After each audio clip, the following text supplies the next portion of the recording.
ang ibinigay ni Kuya sa mga kabataan ng bansa. Bilang mga kabataan, nais kong marinig ang inyong mga boses. Sino ba ang dapat iboto ng sambayanan? Susulat ng mga team housemates sa papel ang sa tingin nila'y katangian ng isang mabuting pinuno ng ating bansa. Matapos nila itong sabihin sa kanilang mga kasama, inuhulog nila ito sa loob ng ballot box. Si Kurako. Good example lalo na sa mga kabataan po. May takot sa Diyos. A good follower. Someone who believes in the Filipino people. Someone who is just. They should be motivating, understanding, self-sacrificing, patronizing kahit manalo o tatalo. Gusto ko yung madaling lapitan, may diskarte, tsaka may takot sa Diyos. Ayoko, seryoso. Sa botohan ito, dapat tayo lahat ay seryoso. Maging ang mga kabataang kinukot ng bansa'y sinakrigan na rin ni Kuya. First po, they should not corrupt for the country. Then yung lahat mo ng budget dapat gagamitin para sa government. No corruption. Isipin muna niya yung country bago yung sarili niya. Kasi minsan parang kulang sa pera yung mga tao, tapos parang ginagamit lang sa parang hindi importante na things. That person should be educated para marunong siya mag-isip para sa better country. One thing that the Philippines needs most of all right now, and that would be that the next leader should put their country before themselves. Important thing is leader has to love all kind of people. Kuya is the best leader here.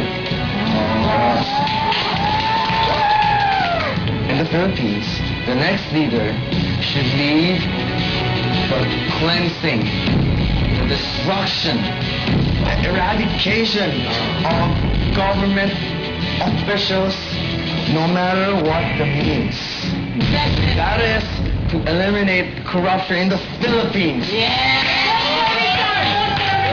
Talaga naman! Ayan mga kapamilya, sa inyong gagawin pagboto bukas, naway maalala nyo na ang pipiliin yung mga pinuno ay di lamang para sa inyo, kundi para na rin sa mga kabataang Pilipino. Botohan pa rin po ang pag-uusapan natin ngayon kasama mga housemates, kaya ngayon ay babalikan na natin ang mga kabataan sa loob ng bahay ni Kuya.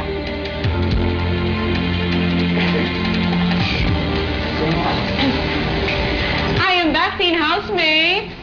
Yes! Okay, ito na. Muli kong sabay na kinakausap ang dalawang barkadahan sa loob ng bahay para sa dalawang naglalakihang anunsyo na alam kong kanina nyo pa hinihintay. Teen housemates, I have two announcements for you. Isa ay good news and the other one naman is bad news. Anong gusto niyo unahin ko? Ayoko, gusto ko good news. Para masaya. Okay, good news tayo. Ang resulta ng weekly task. Okay, doon muna tayo. Pinagbotohan na nga ng taong bayan ang mga ginawa niyong music videos at ito ang kanilang ginawang pagpili. Listen, dahil ang panalong barkada ay nakakuha ng tumataginting na 75.99% of votes. Ang galing. Ang talunan naman ay nakakuha ng 24.01 votes. Laki ng lamang, ha? Pero sino naman kaya nagmamayari ng mas malaking porsyento ng boto? Aling grupo kaya ang mamumuhay ng sagana sa darating na linggo? At aling barkada kaya magkakaroon ng siguradong slot sa Team Big Night? Gusto niyo na malaman kung sino ang nanalo? Are you ready? Okay, ang nanalo sa inyong weekly task ay ang mga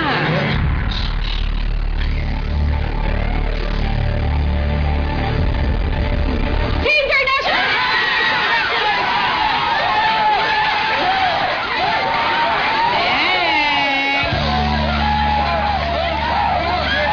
Yes, you go celebrate, jump for joy. Okay, namnamin nyo yan.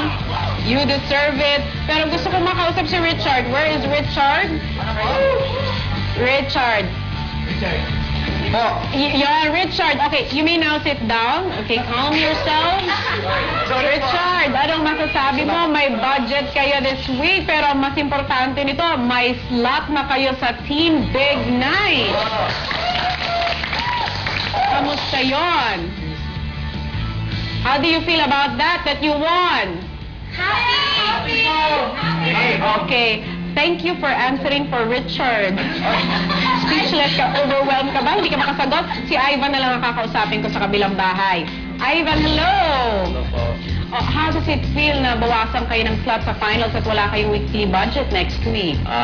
Hindi masarap yan po. Parang like,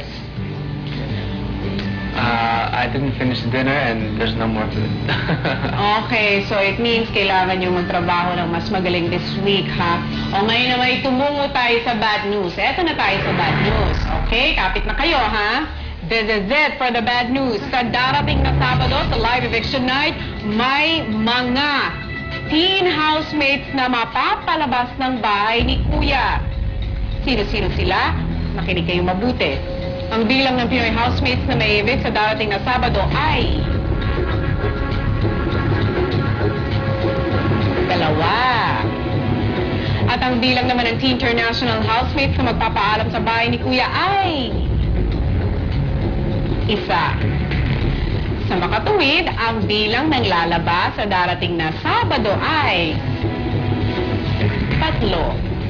Pero sino-sino nga ba ang nanganganib na mapalabas? Sila'y mula pa rin sa ating latest set of nominees. Hiwalay ang listahan ng mga nominado ng Pinoy at International housemates. Para malaman kung sino-sino ang mapapabilang dito, kinuha ang housemates na nakakuha ng top 3 highest scores sa bawat bahay. At ang bilang ng nominadong International housemates ay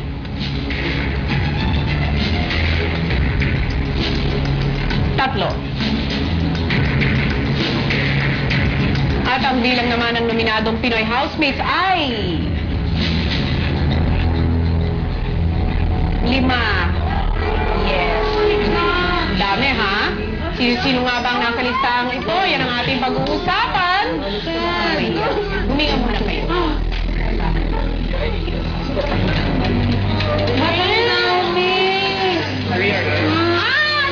Yes, ang daming ang pagbabago na magaganap sa eviction at nomination sa linggong ito. Maging ang proseso ng nominasyon ay naiiba mga kapamilya. At para sa isang patikim sa naganap na botohan ng mga teen housemates, narito panurin yung lahat. Si Jeff may ipinahatid na balita sa mga kasama mula kay Kuya. Kuya said that we will be having a first nomination night today. Right now. Why are you cheering? 2 points for 1, 1 point for 1. And we will go to the convention later. Di magandang naging reaksyon ng Teen International housemates sa unang pagkakataon nilang mag-nominate. Oh, this sucks. We all knew this day would come, but it sucks. Oh my God, looking at all of you right now is kind of weird. Ilang saglit pa isa-isa ng tinatawag ni Kuya mga Teen International at magiging mga Pinoy housemates para sa kakaibang estilo ng nominasyon. Tulad ng magaganap sa pambansang eleksyon bukas, gagamit din ng balota ang mga teen housemates sa kanilang nominasyon. Gamit ang itim na tinta, isi-shade nila ang kasamang bibigyan nila ng 1 point. Gagamitin naman nila ang pulang tinta para sa housemate na bibigyan nila ng 2 points. Dahil sa unang beses na nag-nominate, si Sofia naging emosyonal. Why are you crying? Wala lang po. I don't know why I cried. I feel very sorry and I'm guilty po.